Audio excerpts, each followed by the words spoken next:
Ayan na guys, ang ating manok na dapat ay juice lang, pineapple juice lang. Nahulog ang isang pineapple. O, di may pineapple na siya. Kung sa bagay mahilig ako sa pineapple. Yan ang pagkain namin ngayon. So, hali kayo, kain tayo. Samahan nyo kami. Kainan na! Kainan na, samahan nyo kami. Thank you.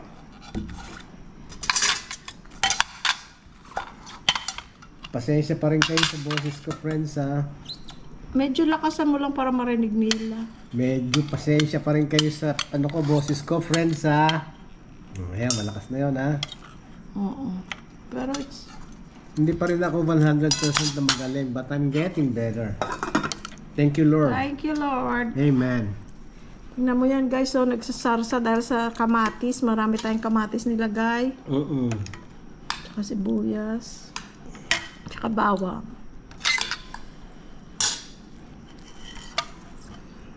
Ang sarap. Di pa niya natikman. Sarap pa na siya sa itsura. Yun ang sinasabi ko. Kaya pagka nagluto ako, talagang ginagandahan ko ang itsura. Dahil iba yung itsura pa lang, masarap na. Yes. Diba? Yun ang kailangan sa pagkain. Yung itsura pa lang, masarap na. Dahil kasi pagka bibili kayo, let's say sa karinderiya, maghahanap kayo kung anong gusto nyo ulam. Pag nakita nyo maganda itsura, yun ang pipiliin nyo, di ba? True. Oh. Tapos masarap pa. Eh merong naman pagka yung yung masarap nga magluto, hindi naman maganda ang itsura, pwede hindi pipiliin ng tao, di ba? Yun, ganern. Alam nyo, kaya kanina, ang kamatis ko kasi hindi siya, may kamatis minsan na mapula. Yung mapula siya, kaya nagkukulay. Pero yung kanina yung kamatis ko na ginamit, hindi siya masyado mapula. Kaya alam mo, hinabol ko yung atsuete. Para gumanda yung kulay.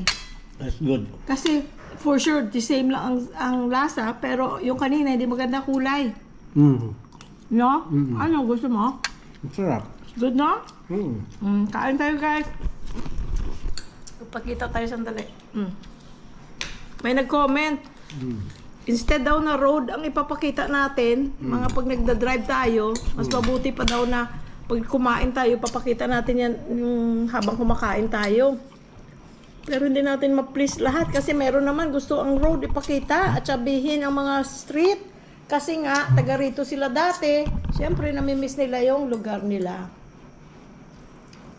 Basta pa yung buko kaya hindi ko maano. Eh, pakita natin both. Okay, teka, tabi. Kumakain at saka yung road. Diba? Sarap, guys. Meron pang sarsa dun. Hindi naman yung sarsa kasi masarsa ka. Doon naman sa naiirita daw siya sa boses ko, wala na akong magawa. Brother, i-mute mo na lang, brother. Iisin mo kaya na lang yung pagkairita mo sa boses ko. Iisin mo lang kaya na nanonood siya Kaya lang naiirita nga daw siya sa boses ko. Salamat ka lang. Yeah, I said thank you for watching.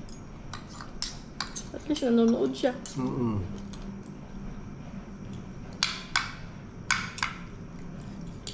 Guys, sa mga hindi pa nakapag-subscribe, kung pwede kayo mag-subscribe, libre lang naman. It helps our channel, our little channel.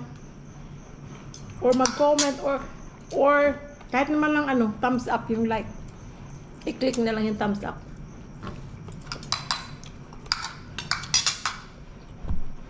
Hindi pala ako nakikita Move ako.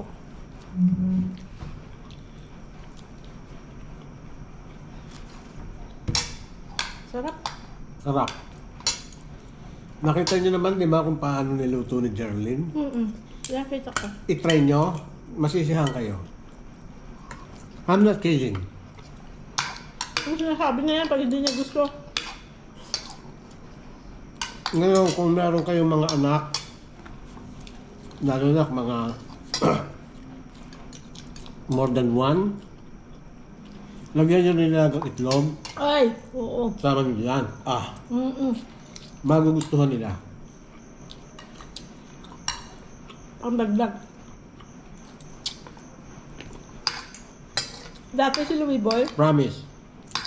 pag nagluto ako, nung bago pa lang ako nagluluto, natututo pa lang ako. Pagka, Nung tinuturuan pala kita. oo. Pagka hindi niya masyadong gusto yung luto ko, sabihin niya, gamit pasok ka bukas, magdala ka sa trabaho mo, share mo. Mga kasama ko naman, alam nila pagluto niya o luto ko. Kahit dati kapatid ko, nung bago pa siya sa Amerika, maliliit pa lang mga bata nun. Nung dumating sila, buntis pa lang kay JR, no? Ang kapatid ko si Jingjing, at saka yung wife si Perolin. Pag pupunta si Jingjing sa bahay, pupunta sa rep, maghahanap ng pagkain. Kumain ka dyan. Pero magtatanong muna siya, sino nagluto nito? Ikaw o si Kuya? Kasi kung si Kuya, nasasarapan siya.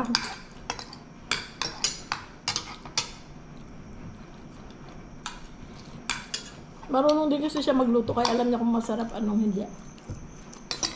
Nagpaparami kain sila. I-try nyo. Gusto mo pineapple, oh? No. Ha? Mm-mm. Ako gusto ko.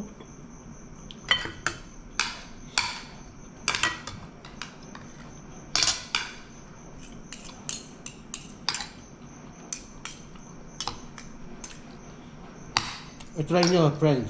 Sarap. Promise.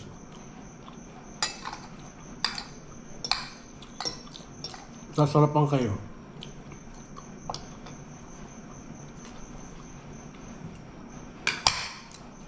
Pwede nyo gawin sa sa thigh, yung buo-buo siya.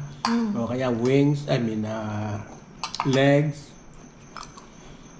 Kasi kami gusto namin itong mga Buto-buto. buto-buto.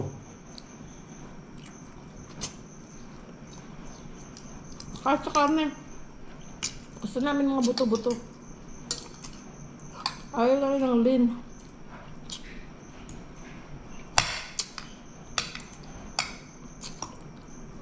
Langga pa yung kanin, sis. Wala na, ubus na. Ubus na. Diba? Ha? Ito?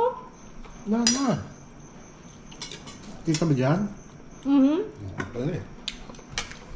2 times a day na nga lang tayo kumain eh.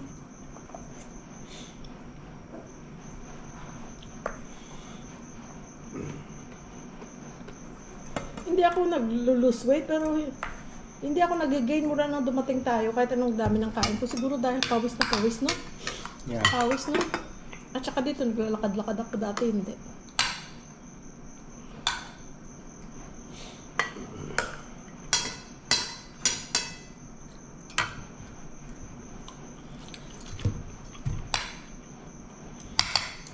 Sarap.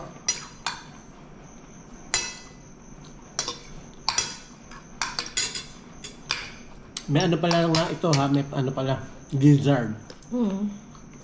Kasi gusto ko pagka manok, gusto ko may kasamang gizzard atay. Wala tayong atay. Kaya lang, wala na kami atay, kanya gizzard na lang. Yung last natin punta sa SM, wala naman silang atay.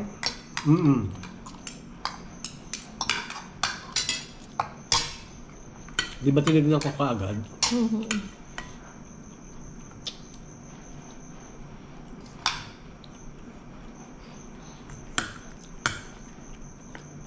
Sarap, friends. Masarap.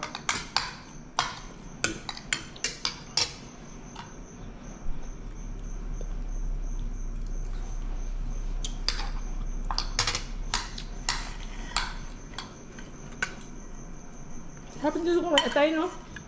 Sarap ka lang may atay. Okay lang. Okay lang.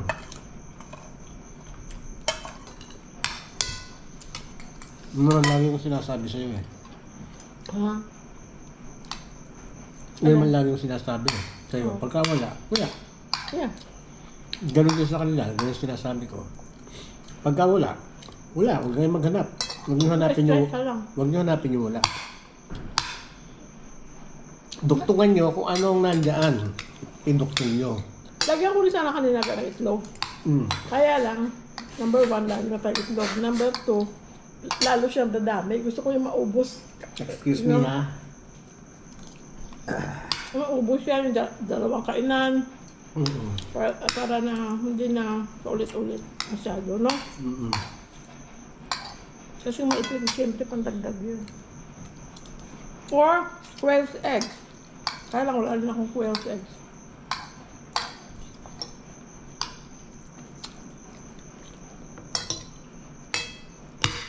Yun ang pang-alternative nyo.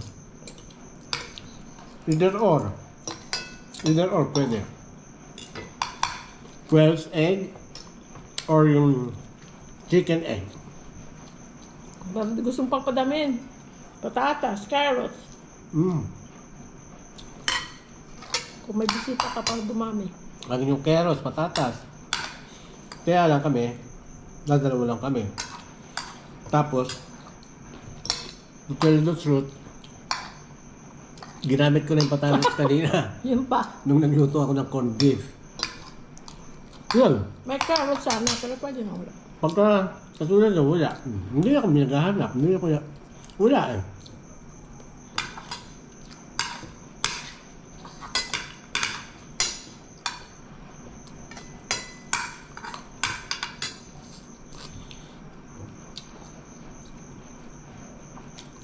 Sarap.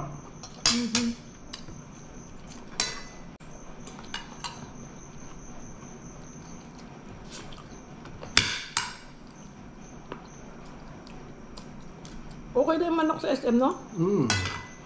Malinis at saka fresh.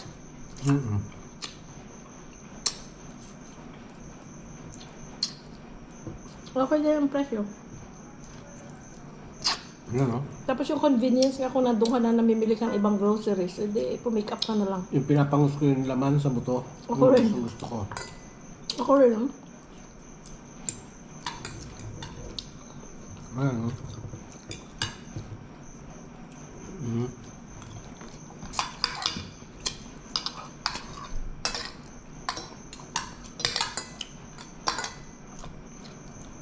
Sky, hindi nakalabas sa doon sa may porch. I did. Lumabas nga pala kayo. Akala ko hindi dahil kasi mulan. Tapos basta, dito lang kayo banda.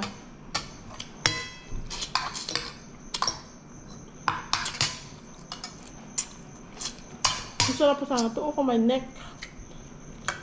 I like neck. Ay, gusto ko pa sana kumain.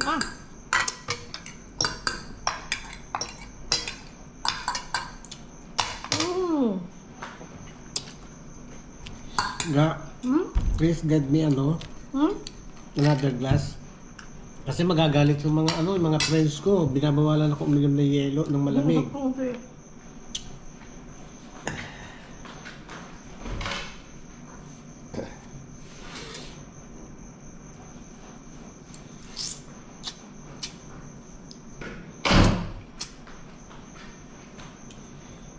Napkin, please. Agoy.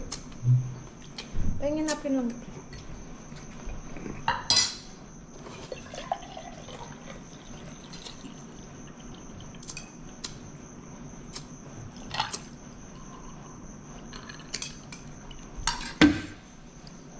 Nasandok mo na lahat? No, meron pa konti. Meron pa yun? Konti. May leftover na naman tayo? Yeah, para bukas. Hindi nila magluto sa umaga. Diba? Yan, sarap po.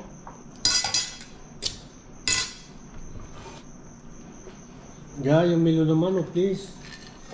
Bukas. Doon may grain pa siya. Alam mo naman, paborito ko yung meron eh. Bukas. Meron eh.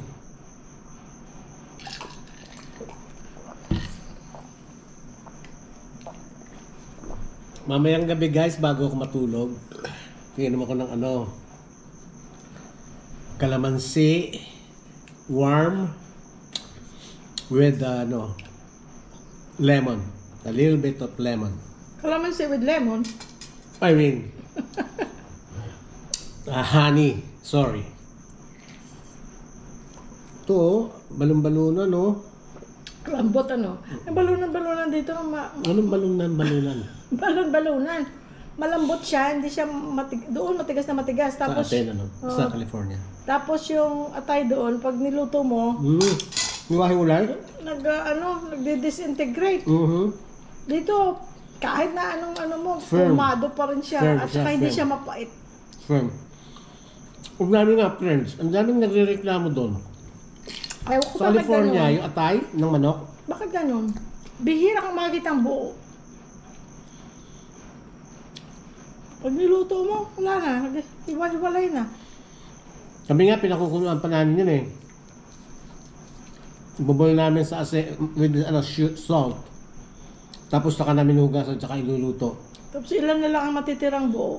Kasi pagka sinama mo hindi naluto, hindi mo pinakuluan, parang malansa. Pait. At saka mapait. Tapos mapait. Dito, wala na, hinugasan ko lang siya ng asin. Pero hindi ko na siya binoboil. Nasama ko na kasi na-try ko na okay siya, hindi siya buo siya, hindi siya malansa at saka hindi mapait.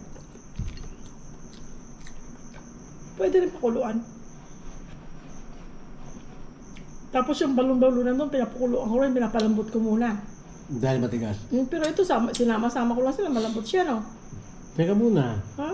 Di ba meron pa tayong adobong balon-balunan na Parang tayo? konti. Oo. Lagay ko sa freezer. Isang kain pa yun, di ba? Hindi na, konti lang yan. Eh, anong gagawin natin doon? Lagay kayo yun.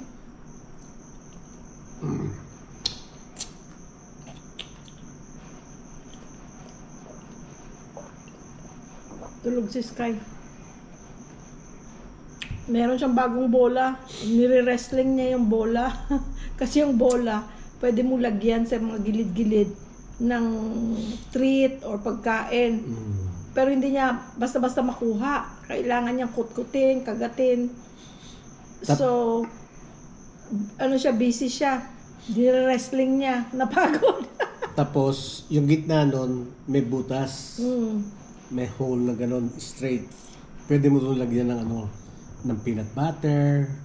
Happy siya dahil kasi baka yung nafe-feel niyang happy kami rin for him.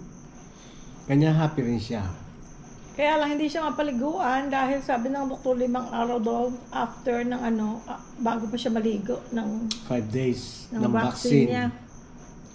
Anti-rabies, Oo. So, sa Lunes, pwede na siya paligo. Pero wina-wipe ko siya.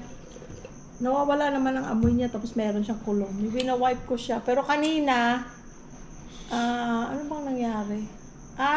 Hinugasan ko yung paa niya. May naapakan siya doon sa labas. Oh, di ba nasa labas kami noon? Yun pala yun. So, hinugasan ko yung paa niya. Hindi okay lang siya kahit hinugasan ng paa. Ga. Di ba? Bukas na gabi. Alin? Alin? Gusto mo yung chips? No, thank you. Si Raquel. From New York.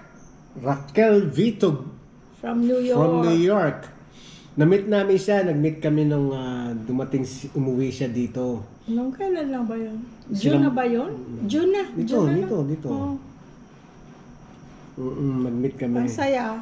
From sila, San Fernando. Oo, pero nasa New York sila nakatira with husband and son. Yun, oo. Hello sa inyo. Shout out ha.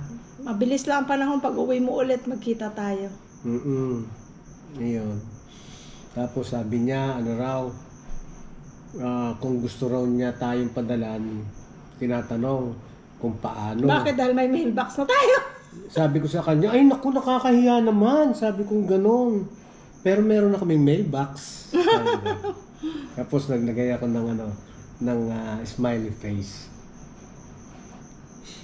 Mailbox natin, hindi mo chinecheck, baka may laman na yun. Oo nga, no? Sigurado, bill. Ano? Electric or water. Teka, anong petsa ngayon? Anong petsa ngayon? Wala pa. Ang electric bill, 17. 17, 18. 17 usually nagbabasa ng tapos it will take 2-3 days bago nila ibigay yung papel. Pero yung water, yung water, pag read nila the same day, andyan na yung papel, parang resibo na malaki. Sinusuksok nila doon sa gate. Sa garahe. Sa garahe. Kanya nga kasi, kaya nga ako nagpagawa Kanya nga ako naglagay ng ng mailbox. Para at least doon na nila ilalagay. Sana maabutan natin minsan para sabihin natin, next time, dyan na lang, lalo pa ngayon, maulan-ulan na. Oo, kasi mababasa. Pagka sa labas, mababasa. Or pwedeng matangay ng pusa. Or hangin. Or merong kasi hindi naman naka-envelope. Nakadampot na, curiosity. Tapos, wala kami ngayon, hindi dumarating. Wala kaming basihan ngayon na may bill na. Mangyayari baka maputulan tayo. Yun yung kinatatakot ko. Tapos madali lang magbayad ng tubig. I-scan mo lang yung parang reading nila, yung parang resibo. I-scan mo lang, may barcode, may QR code. Tapos bayad ka na. With your card or GCash. Okay na rin dito dahil kasi lahat. Madali na lang. Pwede online na lang din. Ganon din ang ang kuryente. Tapos sa Globe, para sa phone, sa lang nagbabayad, sa app. Tapos yung Converge, yung internet online din. So, madali na rin. Convenient siya. Oo. Okay na. Yung kagandahan na rin dito. Oo. At least modern na rin ang Pilipinas sa mga maraming bagay. Kesa pero, sa pa rin, mabagal pa rin minsan ang mga proseso, pero it's nothing, it's nothing. Hindi yun pwede basihan na, ayaw ko sa Pilipinas dahil ang bagal, no? Magtsatsaga ka rin. There's so much good sa Pilipinas para sa amin, para sa amin. Kaya kami nandito. Isipin mo naman yung ilang taon naman akong hindi. Ni Pasko, ang unang Pasko natin nung buntis ka kay JR. Baby Pasko. Anong Pasko? Pasko't bagong taon. Na Na umuwi tayo dito. Sa Pilipinas? Baby pa si Angel noon. Yeah, 1998. Tapos buntis ka kay JR. Yun nga guys, umalis ako ng Pilipinas, dalaga. I was 25, magto-26 ako that month. Dumating ako ng June, I turned 26 that June. Umuwi ako 5 years later, may dala akong asawa, may dala akong anak, at buntis. Yung anak ko, wala pang 1 taon, buntis na ulit ako. Minadali na namin kasi may edad na ako eh. Nag-asawa ako, na 29. Tapos ang anak ako kay Angel, kay Chris, magti-30. Ayan. Like the month after, nag-30 ako. Yun ang first Uwi Christmas and New Year natin dito sa Pilipinas. Oo. Kasi umuwi. Naubusan na kami ng battery guys sa GoPro. Phone na lang ito. Ano yung sinasabi mo? Yun sa nga, Christmas? Yung Christmas at New Year. Hindi na tayo naka Hindi, meron pang isang time na uwi natin na Christmas din. Malalaki na yung mga bata no? Mga elementary siguro. Are you sure? Yeah, nung nandun pa ang papa niya, si Tatay Jusing, si Papa Jusing. Oo. Yeah, kasi usually hindi naman Pasko kami umuwi. So, that was a long time ago. Kasi yung mga uwi namin, hindi Pasko, hindi natataon ng Pasko.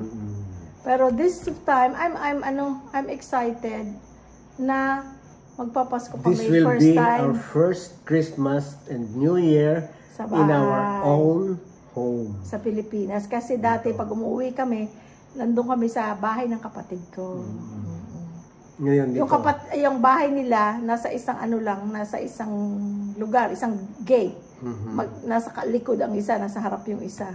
So doon kami. Ngayon meron na kaming bahay dito. Meron kaming lupa doon. Kung may nanonood sa Rojas City, binibenta na namin. Oo nga pala. For sale yung lupa. Kung may nanonood sa Rojas City, copies. Sa siya, sa likod ng Jerry Rojas. Manuel Rojas. Hindi Manuel Rojas, Jerry Rojas Foundation. Yon. Dayao. Sa Dayao, Rojas City. 700 square meter lang naman. 700 square meter. maliit lang, pero mas maliit ng dihamak itong dito, yung bahay namin. Oo naman, 240 lang ito. 240 lang ito, naman. yun 700. 700 yun, ano ka? Walang bahay, lupa lang yun. Lupa lang yun. Message us. Kung interesado kayo, yung mga taga Rojas, o kung hindi man, kung familiar kayo sa Dayaw, excuse. Tapos yung sa Dayaw, yung likod ng Manuel Rojas, Jerry Rojas Foundation, doon sa loob. Subdivided na yun, no? May kalsada na, sabi ni Daddy. Subdivided na. Ayun, kung gusto nyo, kung merong interesado sa inyo, message nyo lang kami. Mga taga Rojas dyan, ha? Kasi yun sana, pwede natin yung ng bahay, pag-build ng bahay doon. Pero dito kami nilagay ng Diyos. Kahit na hindi kami taga rito. Yeah. Hindi kami taga rito, never kami napunta ng Pampanga until that day na i-meet namin ang builder at ang realtor na mag-asawa. Ayun. Pero dito kami nilagay ng Diyos and we're happy. We are so happy. O minsan maganda rin yung malayo ka sa pamilya kasi namimiss yung isa't isa, di ba? Namimiss yung isa't isa, tsaka parang masaya pag nagkita-kita kayo. At saka ngayon panahon hindi na mahirap. You know, dati nung unang panahon ang hirap ng transportation, barko ka pa, makailang ngayon sandali lang. Pero plano lang 45 minutes Maynila na. Dati nga mga taga Pampanga dito sa Angeles. Pampanga, let's say sabihin natin Bulacan. Kasi mas closer sa sa Manila. Lahat ng umuwi dito at saka bumabalik doon, siyempre ang ginagamit yung Manila International Airport. Pero ngayon Clark lang, oh. Ang dali. Yun ang ginamit namin. Dito kami dumaan Dito na kami bumagsak. Nung March. Ang bilis lang kasi hindi crowded. 20 minutes away.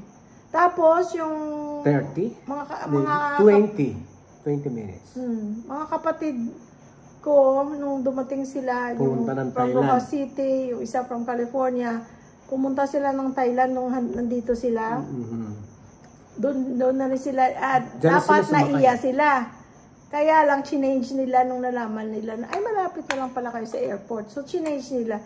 It's a little bit more, for example, pupunta ka ng Thailand, yung ticket mo, Clark, Pampanga to Thailand. A little bit more, of course, than Naiya to Thailand. Pero yung convenience, like kami, hinatin namin sila sandali lang. At saka, ang lapit-lapit.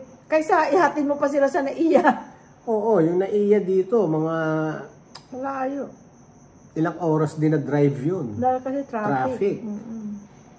Pero actually, it's just like an hour and a half kung walang traffic.